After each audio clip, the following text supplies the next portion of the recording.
August 20th, 1942, a little after midnight, a humid jungle track on the north coast of an island called Guadalcanal. Colonel Kiyonao Ichiki is walking at the head of a column of roughly 900 men, and he is certain that is the thing to hold on to about this moment. Not hopeful, not determined, certain. He has been a soldier for 26 years. He graduated from the Imperial Japanese Army Academy in 1916.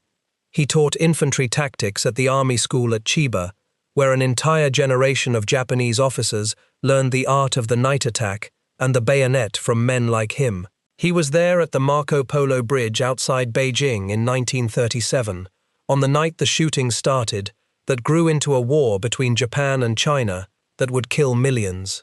Ichiki has spent his whole professional life studying how to close the last 200 meters between a man and his enemy in the dark. And now he is about to do it against the United States Marines. He is not an ordinary officer, and it matters that we understand this. He commands the 28th Infantry Regiment, a unit with a fierce reputation reaching back to the war against Russia at the start of the century.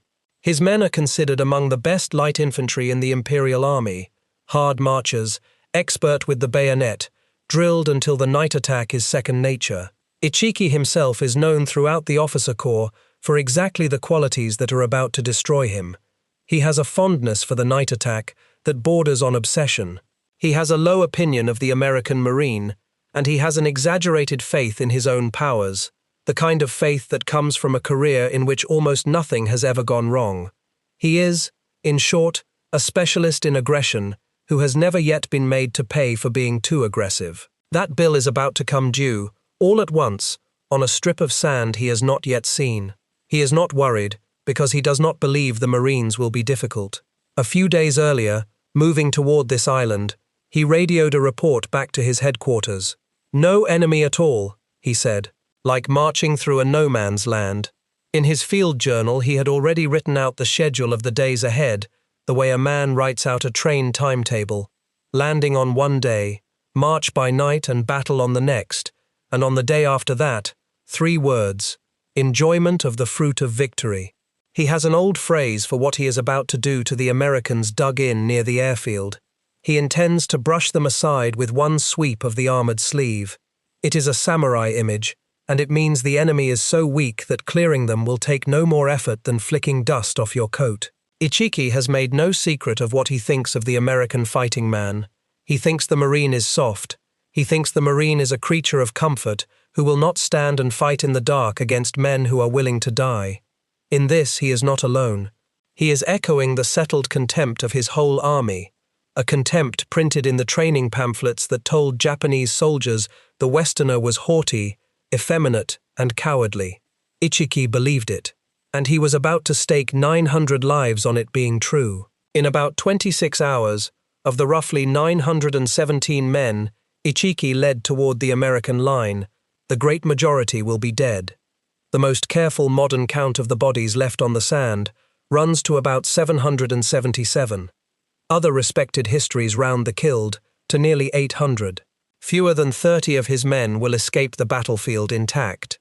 The Marines he held in such contempt will lose, by the official Marine figure, 34 killed. So the question this whole story turns on is not really a question about a battle, it is a question about a mind. How does a professional soldier, an expert, a man who has trained others for a quarter of a century, look across a river mouth at the best light infantry the enemy has, and see nothing there worth fearing? And how does that single act of contempt turn, in one night, into one of the most one-sided slaughters of the entire Pacific War? To answer that, we cannot start on the island. We have to start with an idea that had been growing inside the Japanese army for 40 years, an idea so powerful and so intoxicating that it had already conquered half of Asia and the Pacific, and that was, on this particular tropical night, about to walk a good man and 900 others straight into their graves. This is the story of the Battle of the Tenaru. It is the story of the night the myth of Japanese invincibility on land met American firepower on a sandbar and did not survive the meeting. To understand why Colonel Ichiki was so certain, You have to understand the thing he believed in, and that thing has a name. The Japanese called it seishin. The word translates loosely as spirit, but that is far too small for what it meant to the imperial army. Seishin was the belief that willpower, spiritual force, the pure fighting heart of the Japanese soldier, could overcome any material disadvantage on Earth. More guns, more shells, more steel, more men. None of it mattered, the doctrine said, against an enemy who lacked the will to die and a Japanese soldier who did not. This was not a slogan scribbled on a barracks wall. It was the actual operating theory of one of the 20th century's most formidable armies. Japanese officers were taught that the spiritual could defeat the physical, that the bayonet in the hand of a determined man was worth more than the machine gun in the hand of a frightened one. And crucially, they were taught that the Western soldier, the American especially, was the opposite of all this. Soft from easy living, addicted to comfort, dependent on his machines, unwilling, when the steel ran out and the fighting came down to cold blades in the dark, to stand his ground and die. Where does an idea like that come from? It does not come from nowhere, it comes from winning. And by the summer of 1942, the Japanese army had been winning for so long and so completely that the idea had hardened into something close to religion. Go back to the end of 1941 and the first months of 1942. In the space of a few short months, Japan had done things that the Western powers had believed were impossible. At Pearl Harbor, the American battle fleet was crippled in a single morning. In the Philippines, American and Filipino forces were driven back and would eventually surrender in the tens of thousands. But the conquest that mattered most to the mind of a man like Ichiki was the fall of Singapore. Singapore was the great British fortress in Asia, the anchor of the British Empire in the east, defended by a garrison that outnumbered the attackers. In February 1942, a Japanese army under General Yamashita drove down the Malay Peninsula, a peninsula the British had considered impassable, and took the fortress from the landward side. Roughly 30,000 Japanese troops captured a defending force of around 80,000 British, Indian, and Australian soldiers. It was the largest surrender of British-led troops in history. Winston Churchill called it the worst disaster and the largest capitulation in British history. Sit with what that did to the confidence of the Japanese officer corps. They had just watched the mightiest empire on earth hand over 80,000 men to a force less than half its size. To the Japanese soldier, there was only one explanation that made sense. It was not just that Japan had planned well, it was that the Western soldier was fundamentally inferior. He would surrender. He lacked seishin. He lacked the will. The Japanese called the sickness that grew out of these victories, when they later diagnosed it in hindsight, victory disease. But in the summer of 1942, nobody in the Imperial Army thought it was a disease. They thought it was simply the truth about the world, proven again and again on battlefield after battlefield. Now here is the part that matters most, and it is the part that separates a lazy version of this story from an honest one. It would be easy to say that Colonel Ichiki was uniquely arrogant, a single reckless man who threw his soldiers away because of his own personal foolishness. That is not what the best history says. The historian Richard Frank, whose account of Guadalcanal is regarded as the finest ever written, is careful and blunt on this point. Ichiki's contempt for American infantry, he writes, was shared by most officers in the Imperial Army at that time. Ichiki was not an outlier. He was a perfectly representative product of his army. His certainty was the army's certainty. When he looked across at the Marines and saw men who would break, he was seeing exactly what his entire military culture had trained him to see. So the tragedy that is about to unfold is not the tragedy of one bad officer. It is the tragedy of a brilliant idea taken too far. Seishin was not entirely wrong. Fighting spirit is real, and the Japanese soldier's willingness to endure and to die would make him among the most dangerous opponents the United States would ever face. The problem was not that the Japanese believed in spirit. The problem was that they had come to believe spirit was enough, that it could substitute for reconnaissance, for numbers, for artillery, for simple caution.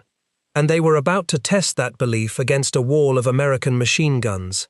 But before we cross the river, you need to see how thin the ground was that this certainty stood on. Because the intelligence that Ichiki was working from was not just optimistic, it was catastrophically, almost unbelievably wrong. To see how wrong, we have to back up to the beginning of the campaign.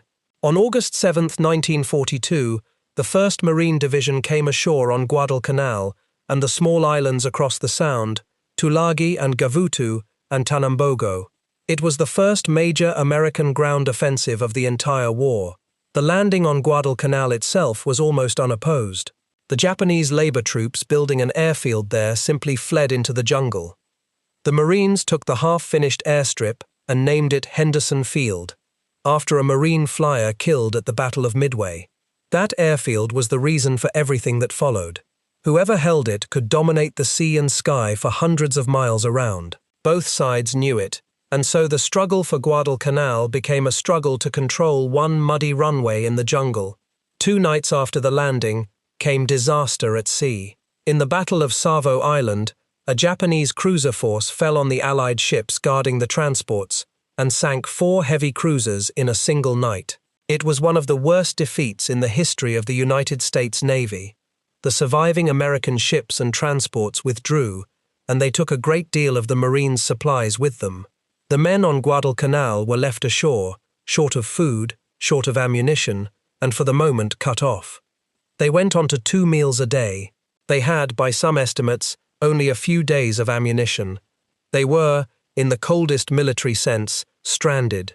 It is worth pausing on how grim the American position truly was in those first 2 weeks, because it makes what happened at the creek even harder to explain from Ichiki's side. The Marines were sick. Malaria and dysentery were already moving through the ranks. They were eating captured Japanese rice to stretch their own rations. Their aircraft carriers had pulled back out of range. They held a single airfield, a perimeter that was thin in places, and a stretch of jungle coastline they could not possibly watch every foot of. By almost any measure, this was a garrison under real strain, exactly the kind of half-starved, isolated force that a confident enemy might reasonably hope to crack. Ichiki was not wrong that the Marines were in a hard place. He was wrong about what men in a hard place will do when they have decided they have nowhere left to run. A cornered force that cannot retreat is not a weak force. It is often the most dangerous kind of all. Now here is where the 2 sides begin to misunderstand each other in ways that will decide the battle. The Japanese command at Rabaul looked at the American landing and simply refused to believe it was serious. In their minds, the United States was not ready to go on the offensive. It was too soon. The Americans were soft, remember, and slow, and unwilling. Surely this was a raid, a reconnaissance in force, a few thousand men who would grab some ground and then run away before real soldiers arrived.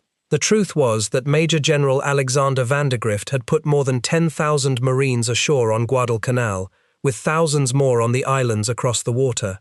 But the Japanese estimate of American strength was a small fraction of that.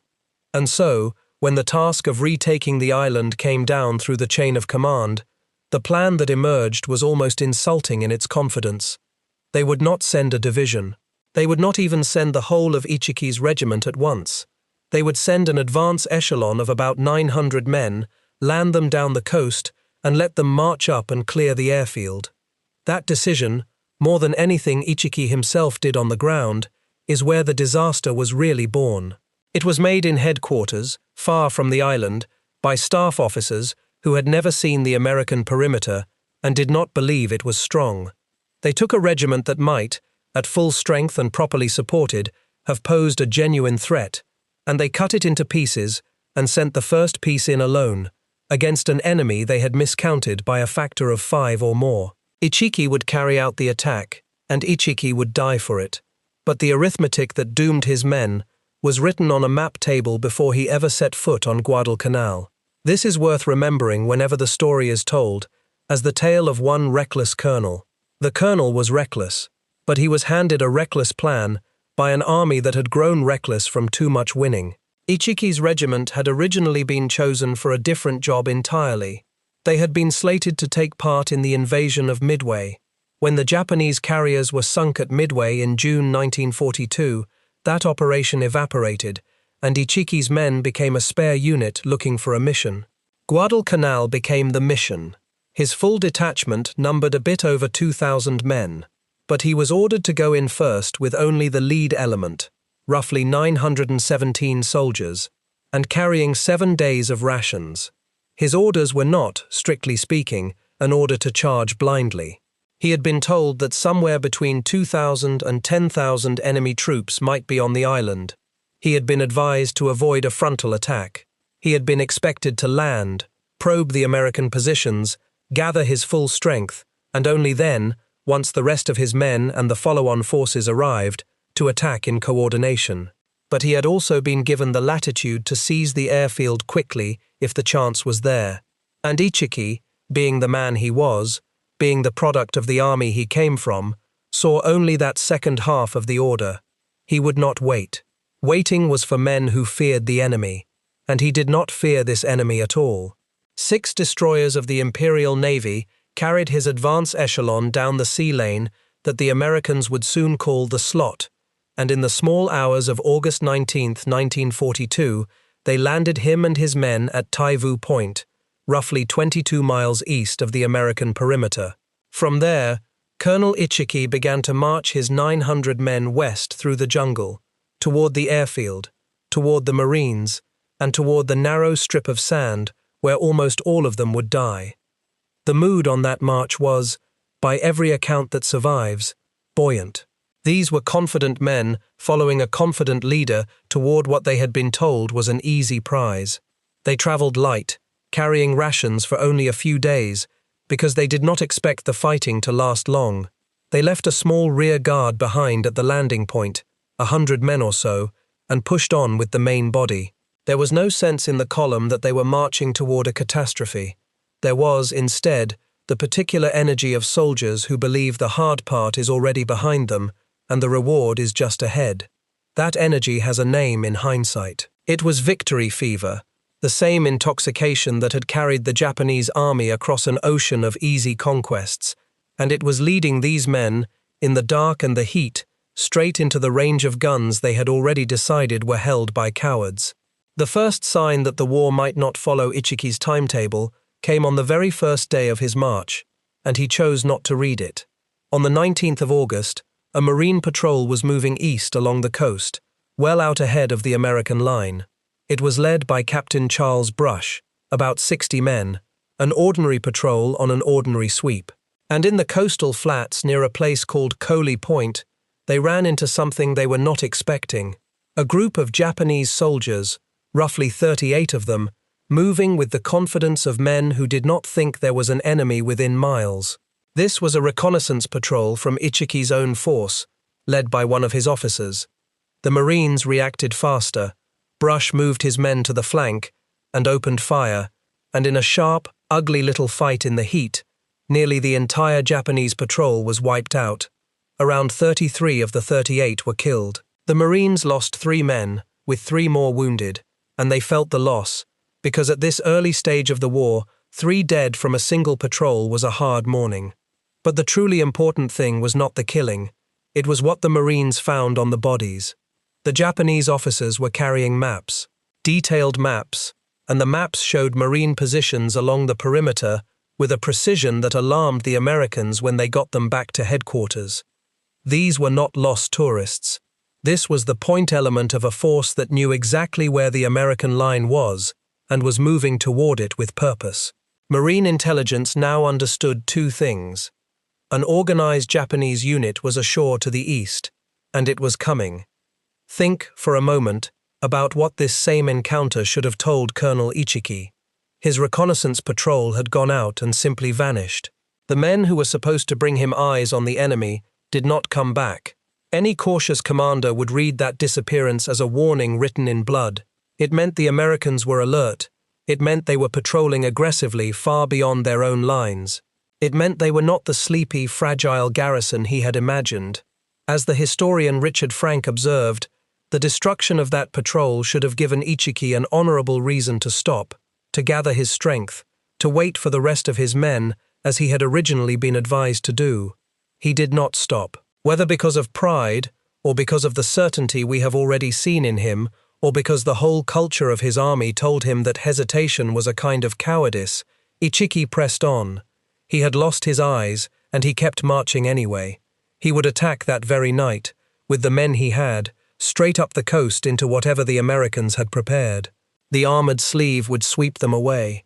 While Ichiki marched, the Marines dug, and this is the quiet hinge on which the entire battle would turn, so it is worth slowing down to see it clearly, because it is the exact opposite of Seishin. It is not spirit, it is preparation. The American line on the eastern edge of the perimeter ran along the west bank of a sluggish tidal watercourse. On the maps it was labelled the Tenaru River, and that name stuck to the battle forever, but the maps were wrong. The actual stream was the Ilu, and it was not really a river at all. It was a tidal lagoon, its mouth sometimes open to the sea, and sometimes closed off by a bar of sand. The Marines had their own name for it. They called it Alligator Creek, though the creatures in its waters were crocodiles, not alligators. A misnamed river, a mislabeled creek, full of the wrong reptiles. But the piece of ground that mattered was simple and terrible. At the mouth, where the lagoon met the sea, the sand had built up into a bar, a sandpit, only a few dozen feet wide, a natural bridge of open sand connecting the enemy's side of the creek to the Marines' side. Any attacker coming up the coast would be funneled onto that sandbar. It was the one place a man could cross dry-shod, and it was completely open, no cover, no concealment, just a narrow neck of pale sand with the sea on one side and the lagoon on the other, and the American line waiting on the far end of it. The men holding that sector belonged to the 2nd Battalion of the 1st Marine Regiment, commanded by Lieutenant Colonel Edwin Pollock, part of the regiment led by Colonel Clifton Cates, a hard, decorated veteran of the First World War who would one day become commandant of the entire Marine Corps. The Marines who would actually meet the charge on the sandbar were a mix, a platoon of riflemen, and, critically, men of the special weapons units who brought the tools that would make the difference. They laid single strands of barbed wire across the base of the sandpit. Not much, but enough to make a running man stumble. Behind the wire they sighted their machine guns, the water-cooled Browning guns that could fire long belt after long belt without burning out, and they sighted them not to fire straight ahead, but to fire across, at angles, so that their streams of bullets would cross over the sandbar in an interlocking pattern. A man crossing that sand would not be shot at by one gun in front of him. He would be caught in fire coming from two directions at once, a scissor of bullets he could not step around. They brought up their anti-tank guns, small 37mm pieces, and they loaded them not with armor-piercing shells but with canister. Canister is, in plain terms, a giant shotgun shell. It turns a cannon into an enormous scattergun that sprays hundreds of steel balls in a widening cone. Fired down the length of a sandbar packed with charging men, canister is among the most horrific anti-personnel weapons ever devised. And behind all of it, the Marines had their artillery, the guns of the 11th Marines, and the gunners had already done the patient, unglamorous work of registering their fire. They had pre-aimed their howitzers on the far bank and the sandbar itself, so that when the moment came, they would not have to guess. They would simply call for fire on ground they had already measured, and the shells would land exactly where the enemy would be. None of this was spiritual. None of it was heroic in the way the word is usually used. It was engineering. It was a group of well-trained men calmly building a machine for killing and aiming that machine at a single strip of sand a few dozen feet wide. Colonel Ichiki was bringing spirit to the fight. The Marines were bringing interlocking fields of fire. Within a few hours, the world would learn which one won. And then, just before the battle began, one more human thread wove itself into the night, and it belonged to a man who was not American and not Japanese, but a son of the island itself. His name was Jacob Vuza. He was a Solomon Islander, a retired sergeant major of the local constabulary who had volunteered to scout for the Marines. Some days before the battle, moving through Japanese-held ground, Vuza was captured by Ichiki's men. They searched him and found a small American flag, a gift he had hidden. To his captors, That scrap of cloth marked him as an enemy, and what they did to him was savage. He was tied to a tree and interrogated.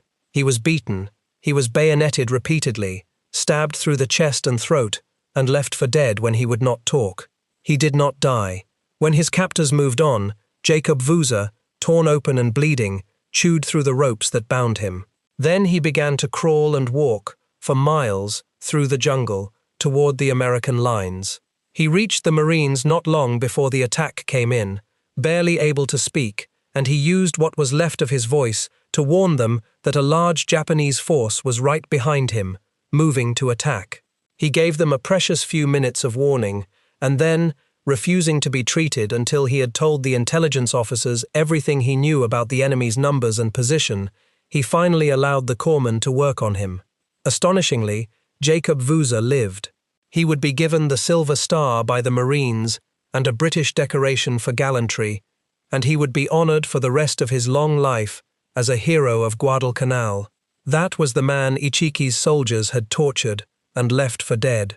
Far from breaking, he had crawled through the jungle to help kill them. It is worth holding his name for a moment against the contempt Ichiki's army carried for the men on the other side of that creek. The whole doctrine said such men were weak. The colonel had a very particular idea of who was weak and who was strong. The night was about to correct him.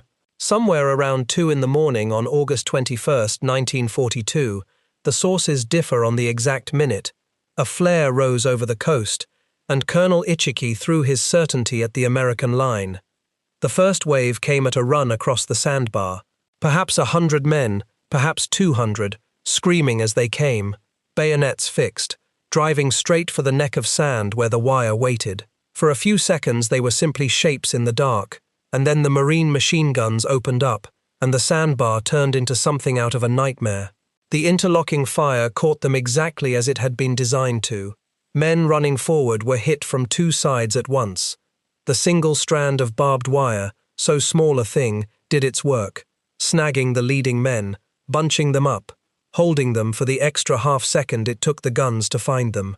The 37mm guns fired canister down the length of the spit, and whole clusters of charging men were swept away as if by a scythe. 60mm mortars dropped their bombs onto the sand. The pre-registered artillery came down where it had been measured to come down. The charge did not break through, it broke apart. But these men had seishin, and seishin does not retreat. That was the terrible logic of the doctrine now playing out in the muzzle flashes. A Western unit, taking those casualties in the first rush, might have gone to ground, pulled back, tried something else. Ichiki's men came on again, and again. Wave after wave, they charged the same narrow strip of sand, into the same interlocking guns, into the same canister, as if the sheer force of their will could push through steel. Some of them made it. A handful of Japanese soldiers actually reached the far bank, got in among the forward Marine positions, and the fighting there became hand-to-hand, bayonet against bayonet, rifle butt against skull, in the dark and the noise. But there were never enough of them who made it across to matter. The killing on the sandbar was too efficient. The machine did what it was built to do. Think about what the doctrine demanded of these men, and what it cost them. Seishin held that the enemy line was a thing to be broken by shock and will, that if the first wave died, then the second would carry the position on the bodies of the first. Against a weak or wavering defender, that logic can work, and it had worked for the Japanese army again and again across Asia. But it depends entirely on the defender breaking. If the defender does not break, if the defender simply stands behind good cover and keeps working his guns, then each successive wave is not building toward a breakthrough. It is just adding to the pile of the dead. Ichiki's men were among the bravest soldiers in the world, and their bravery, poured into a plan that had already failed on the first rush, became the instrument of their own destruction. They were not beaten because they lacked courage. They were beaten because courage was the only thing their plan had brought to the sandbar, and courage is not bulletproof. If you have had family who served in the Pacific, in any branch, on any island, I would count it an honor to read their name in the comments below. So many of the men who fought this campaign came home and said very little about it, and the small details their families remember are, in many cases, the only record that survives of what they did. Those memories are worth preserving, and this is as good a place as any to keep them. It is in the middle of this, at one machine gun position on the American line, that we find three men whose names deserve to be spoken, because what happened to them shows the whole battle in miniature. They crewed a single water-cooled Browning near the sandbar. The gunner was Private First Class John Rivers, a young Marine from the Philadelphia area who had been a boxer before the war, known in the ring as Indian Johnny Rivers. Beside him was Corporal Lee Diamond, and loading and assisting was Private Albert Schmid, also from Philadelphia. As the waves came in, Rivers fired that gun until it was the only thing standing between the Japanese and a gap in the line. He was hit, struck in the face, and killed at his gun. According to the accounts that came down from that night, he was firing even as he fell, a last long burst going out into the men crossing the sand. When Rivers went down, Diamond took over, and when Diamond was hit in the arm, it fell to young Albert Schmid to run the gun. Then a grenade exploded in Schmid's face and blinded him, both eyes. In the middle of a night battle, with men trying to cross the creek in front of him, Albert Schmid could no longer see anything at all. He kept firing anyway. Diamond, wounded, lying beside him, could still see, and so the two of them became one soldier. Diamond called out the corrections, left, right, and the blinded Schmid swung the gun and fired where his corporal told him to fire, holding their piece of the line by sound and touch. Between them, that crew is credited with cutting down something close to 200 of the enemy in front of their position. All three men would receive the Navy Cross, the second highest award the naval service can give. Rivers received his after his death. Albert Schmid, blinded, would become one of the most celebrated Marines of the early war, his story told in a book and later a film, a young man who kept firing a machine gun he could not see. Now set that image beside Colonel Ichiki's certainty. He had believed these men were soft. He had believed they would not stand in the dark against soldiers willing to die. And here, on the dark bank of a creek that was not even correctly named, a gunner died with his hands still on his weapon, and a blind man fought on by the voice of a wounded friend. Whatever that is, it is not the behavior of cowards. Ichiki had built his entire plan on a reading of the American character, and the American character was, at that very moment, killing his men by the hundred and refusing to yield an inch of sand. By the time the sky began to lighten, the outcome was no longer in doubt. But the Marines were not finished, and this is the part of the night that turned a successful defense into an annihilation.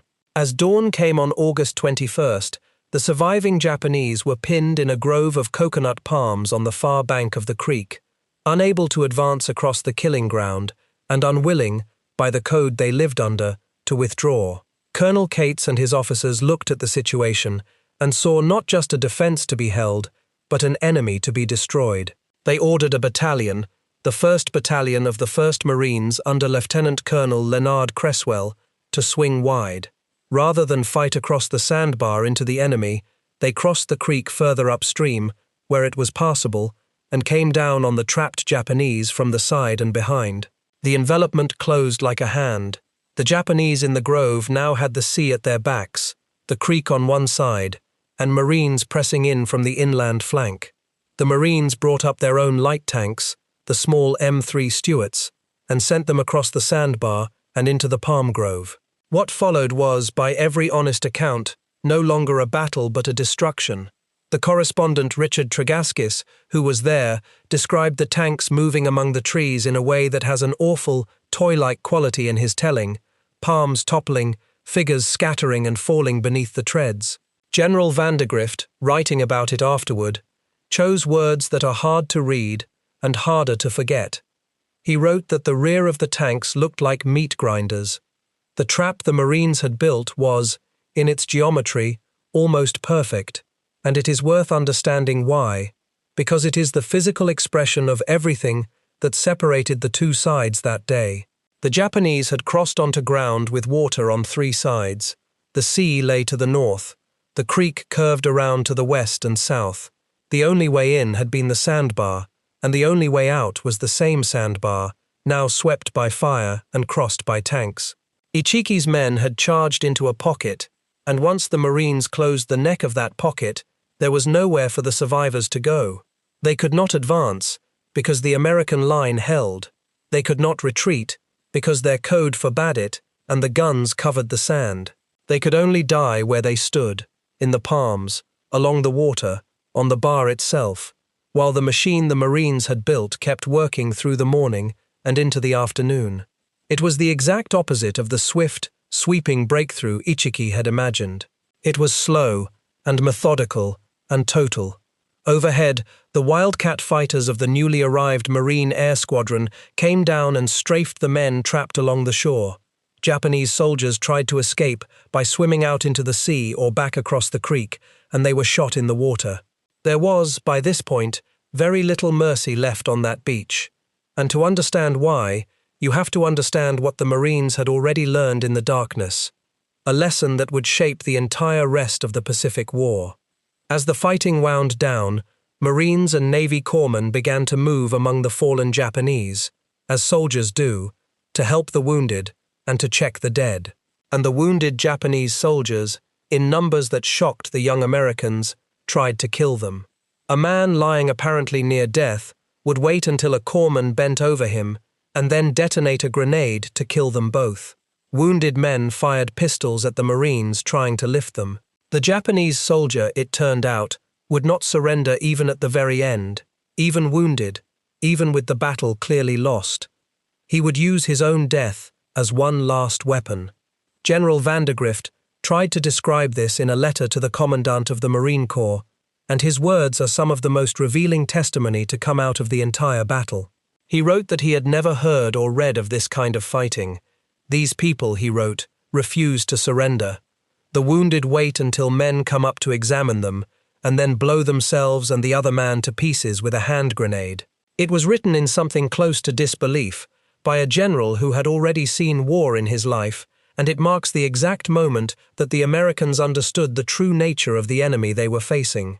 From this battle onward, the Marines learned to shoot anybody that moved, to take no chances with the wounded, to grant no benefit of the doubt. A grim and merciless code was born on that sandbar, and it was born because the Japanese themselves had shown, in their refusal to yield, that the ordinary rules would get Americans killed. By the late afternoon of August 21st, it was over, and on the sand and in the palm grove lay the wreckage of Colonel Ichiki's certainty. The numbers, even at a distance of many decades, are staggering. Of the roughly 917 men of the advance echelon who had marched west so confidently, the most careful count puts the dead at about 777, with respected histories rounding the total killed to nearly 800. Only a small handful were taken prisoner, and many of those only because they were too badly wounded to kill themselves or their captors. Fewer than 30 unwounded men escaped the battlefield to carry the news back east. The marine machine that had been built so patiently on the west bank had, in the space of a single night and morning, effectively erased a Japanese regiment's advance guard from existence, and the cost to the men who built that machine. By the official Marine count, 34 Americans were killed, and around 75 were wounded. The historian Richard Frank, folding in the 3 Marines lost in the brush patrol 2 days earlier, and counting some who later died of their wounds, puts the Marine dead at 44. Either way, the arithmetic of that night is almost impossible to absorb.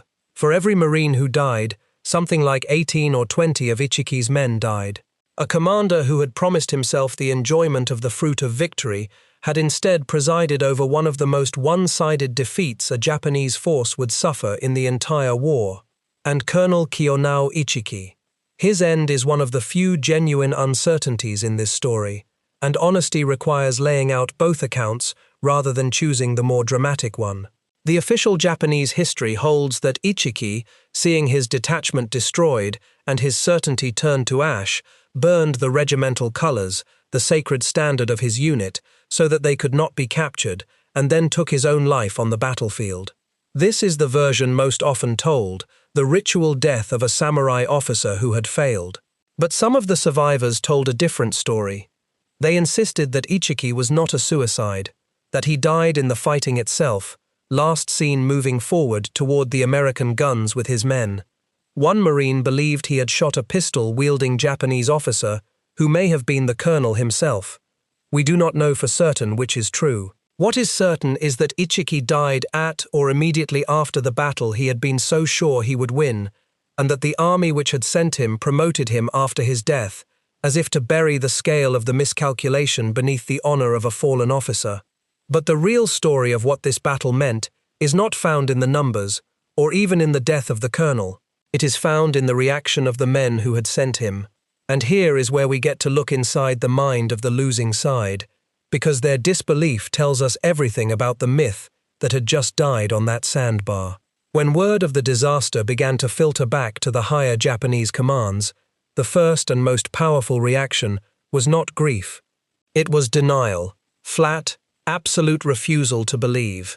The idea that an American force could annihilate the better part of a crack Japanese regiment in a single night was so far outside the mental world of the Imperial Army that senior officers simply rejected the report as false. One staff officer who had met with Ichiki shortly before the detachment left for Guadalcanal told the commander of the 17th Army, the higher headquarters responsible for the island, that the report of the detachment's destruction must be a mistake. It could not be true, and therefore it was not true. Higher up still, in Tokyo, the picture was for a time even more detached from reality. Imperial General Headquarters was told, in the days after the annihilation, that the Ichiki detachment was still in good shape near the airfield, that the men were, apparently, still storming the American positions. The officers in Tokyo were tracking, on their maps and in their minds, an attack that had in fact already been wiped out. The commander of the 17th Army, General Hyakutake, eventually radioed Tokyo with a phrase that stands as one of the great understatements of the war. He reported that the attack of the Ichiki detachment had not been entirely successful. Not entirely successful. 777 men lay dead on the sand, and the report going up the chain called it not entirely successful. Why the denial? Why did serious professional officers refuse to believe plain facts? Because to believe the report was to believe something far larger and far more frightening than the loss of 900 men. It was to believe that the entire theory their army was built on might be wrong. If Seishin was real, if fighting spirit truly could overcome any material disadvantage, if the American truly was a soft and cowardly creature who would not stand and die, then what had just happened at the Tenaru was impossible. And rather than accept that the theory was flawed, it was easier, for a while, to believe that the messenger was mistaken. This is the quiet devastation at the heart of the story. The Japanese command could not see what had happened because their entire way of understanding war had no place to put it. They had a category for a Japanese victory, which was the natural order of things. They were slowly building a category for a hard-fought Japanese defeat by superior numbers or firepower. But they had no category at all for this. For a night attack by determined Japanese soldiers, the very thing their doctrine held to be nearly unstoppable, being not merely repulsed but erased, by an enemy they had defined as too weak to fight. It did not compute. So, for a few days, they simply refused to compute it. But the men on Guadalcanal, on the winning side, understood exactly what they had seen, and their reaction was the mirror image of the Japanese denial. Where the Japanese could not believe the enemy was strong, the Americans slowly realized that their enemy, though deadly, was not the invincible Superman that the fall of Singapore and the Philippines had made him out to be. A Marine, surveying the bodies on the sandbar, is said to have put it in the plain language of the enlisted man. "They ain't supermen," he said. "They're just tricky." It is a crude line, but it carries an enormous shift inside it. For the better part of a year, the Western world had been half hypnotized by the idea of the unbeatable Japanese soldier. On a sandbar on Guadalcanal, ordinary young Americans had met that soldier at his most fanatical and had killed him by the hundred, and they had come away understanding that he could be beaten. There is a hard lesson buried in the denial of the Japanese command, and it did not stay buried, because they did not learn it in time. The destruction of Ichiki's detachment should have been a warning to the whole Imperial Army that its estimate of the Marines was fatally wrong, and that feeding units piecemeal into the American perimeter, a regiment here, a brigade there, was a recipe for defeat in detail.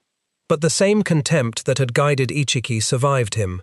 Within weeks, a stronger Japanese force under a new commander, General Kawaguchi, was landed on the island to try again.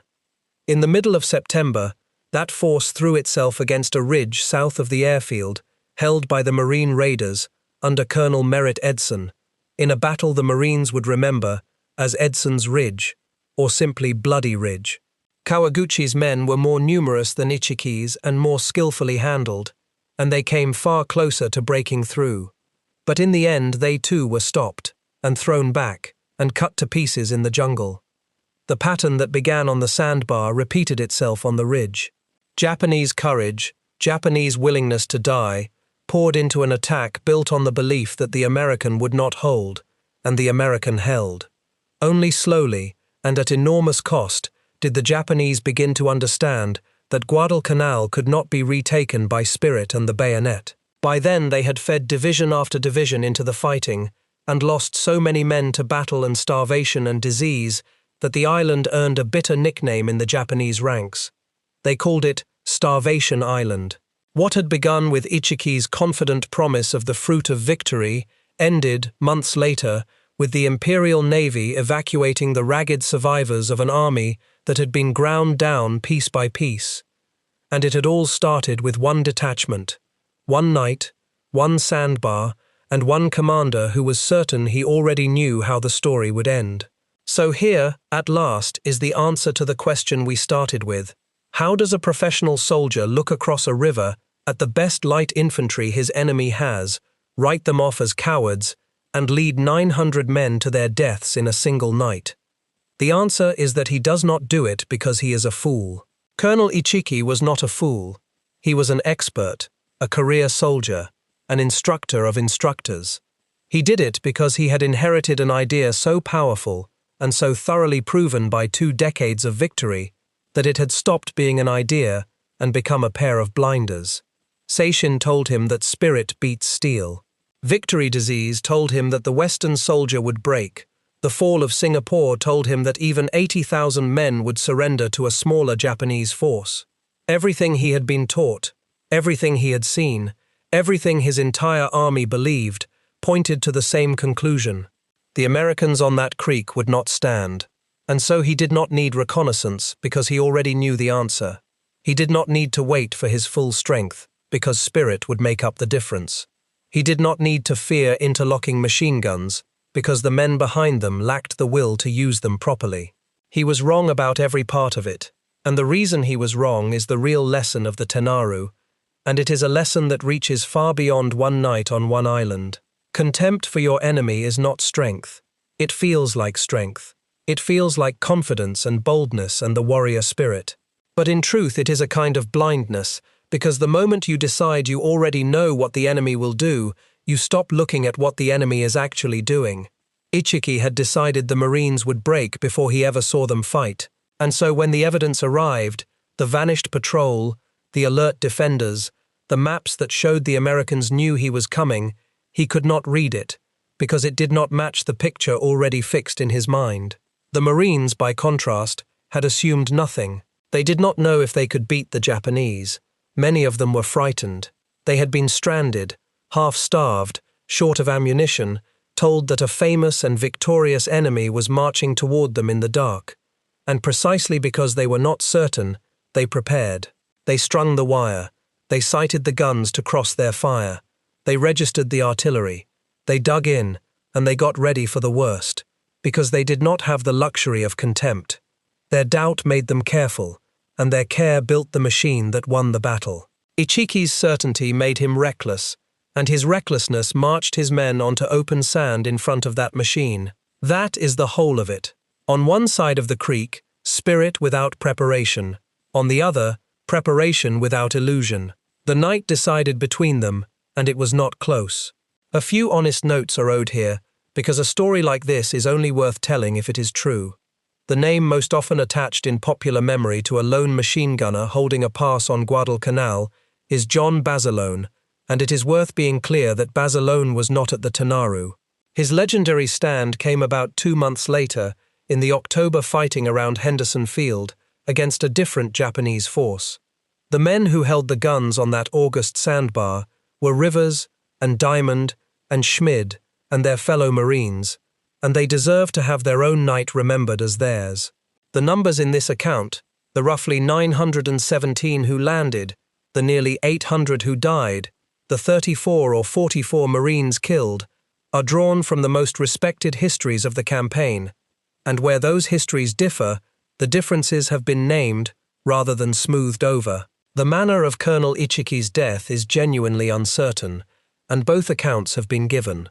Everything here rests on the record as the best historians have reconstructed it, and where the record is unsure, this account has tried to be unsure in the same places.